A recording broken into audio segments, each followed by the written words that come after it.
Good morning. आज श्रावणातला पहिला सोमवार. मी आज खास व्हाईट साडी नेसली होती कारण माझा उपवास होता माझ्या भावासाठी. सकाळी कानाला शाळेत सोडवायला गाडीतूनच निघालो. तो रोजच्या सारखा मस्तीत होता.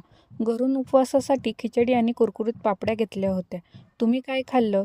शाळा सुटल्यावर कानाला पप्पांच्या मांडीवर बसून गाडी चालवायची होती आणि घरी आले, पूजेची तयारी केली आणि वारुळाला गेलो. आमच्याकडे एक परंपरा आहे.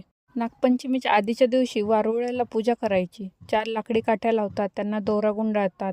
रक्षणाचं प्रतीक फूल, बेलपत्र, वस्त्र, नैवेद्य अर्पण करून नागदेवताला साकडं घातलं जातं. मी ही पूजा पूर्ण भक्तिभावाने केली. ही केवळ पूजा नाही, बहिणीच्या प्रेमाचं रूप आहे. आणि हे आमच्या गावातलं महादेव भुजंगाचं मंदिर, हे आमचं ग्रामदैवत आहे. तिथे काना पण मस्त श्रद्धेने पाया पडत होता आणि त्यालाही खूप छान वाटतं असं भक्तिभावाने सगळं करायला. असा झाला आमचा श्रावणातला पहिला सोमवार.